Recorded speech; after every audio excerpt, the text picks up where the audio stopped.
Hola, buenos días, que Dios les bendiga, qué privilegio poder comunicarnos por este medio.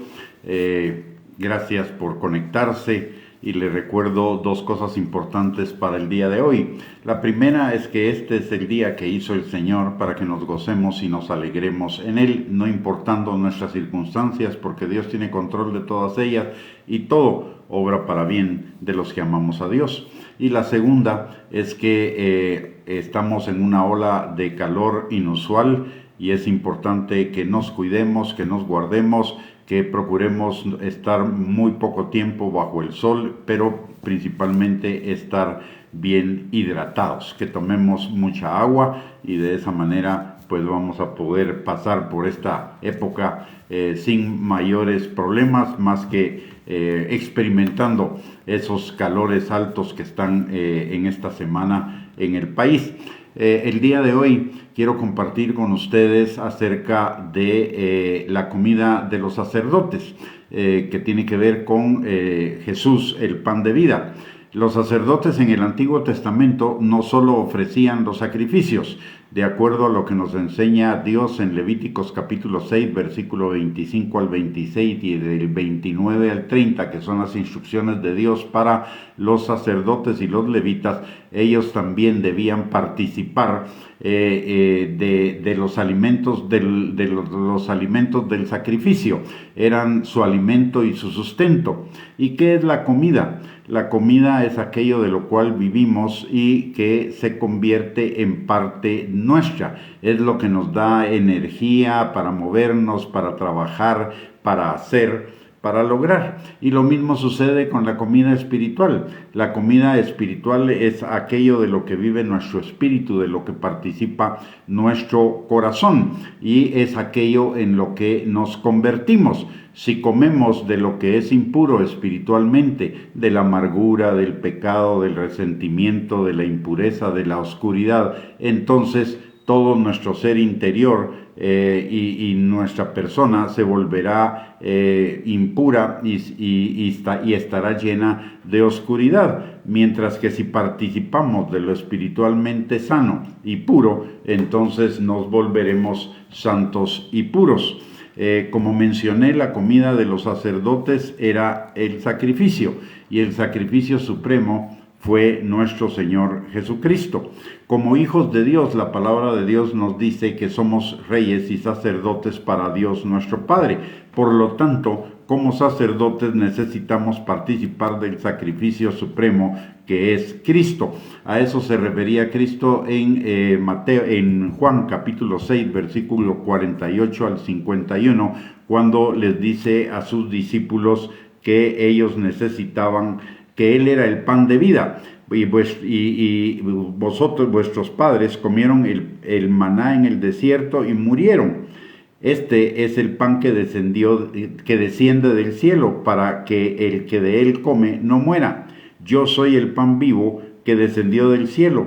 Si alguno comiere de este pan, vivirá para siempre, y el pan que yo le daré es mi carne, la cual yo daré por la vida del mundo. También recordemos que Jesús le dice a la mujer samaritana que el que beba del agua que Él nos dará no tendrá sed jamás. Por lo tanto, nos está hablando de la importancia de que comamos y bebamos de Él.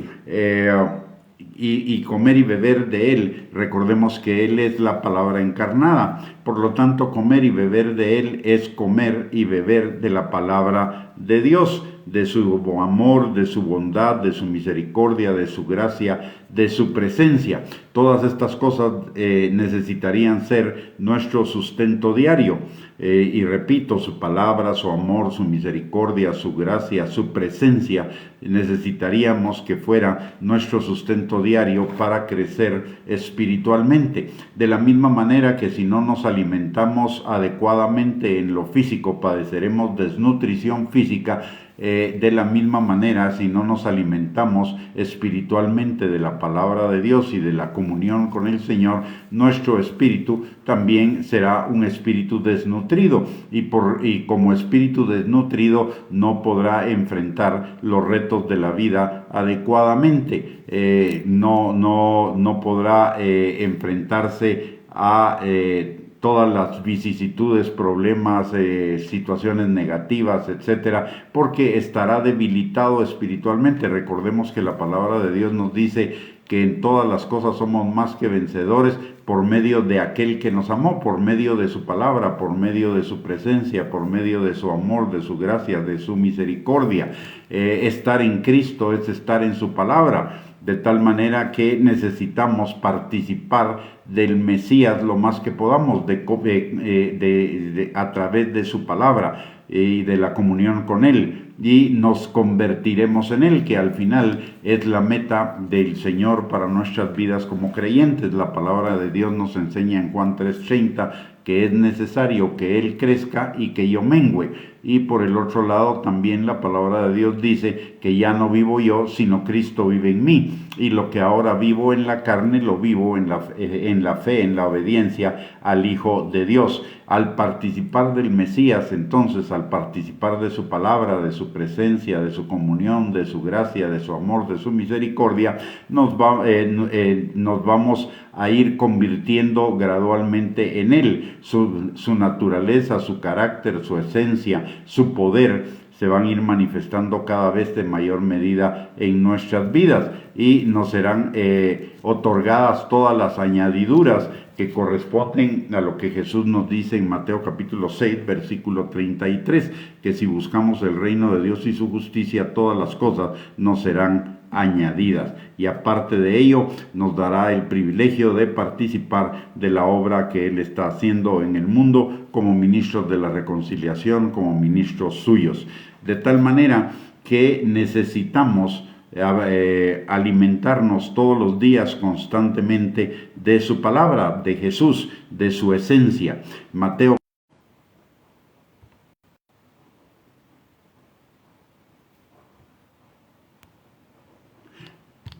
Perdón, se interrumpió la transmisión, pero estamos nuevamente en ella. Entonces, ¿qué necesitamos? ¿Cuál es la aplicación práctica de esta enseñanza? Es que necesitamos alimentarnos constantemente, todos los días, de la palabra de Dios, de la misma manera que nos alimentamos 3 veces de la comida física al día. Por lo menos deberíamos alimentarnos constantemente de la palabra, porque la palabra es el cimiento de nuestra vida. La palabra nos vivifica, la palabra nos sana, la palabra nos restaura, nos liberta.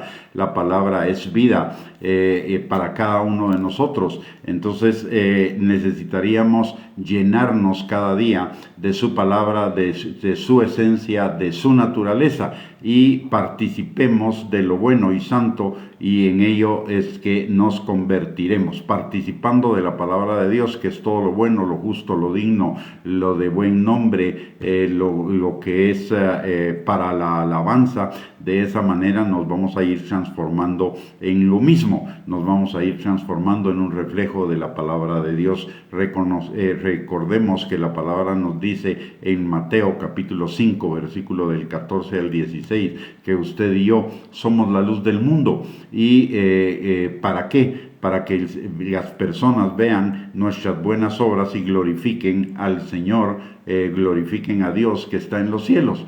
Pero para ello necesitamos alimentarnos de la palabra de Dios constantemente. Con esto hemos terminado esta perla de la palabra. Espero que sea de bendición para su vida, y principalmente que sea de aplicación para su vida. Que tenga un bendecido día jueves, que todo lo que emprenda sea guiado por el Espíritu Santo y todo le salga bien. Un abrazo, bendiciones, y si Dios lo permite, por la tarde estaremos compartiendo otra perla de la palabra. Un abrazo.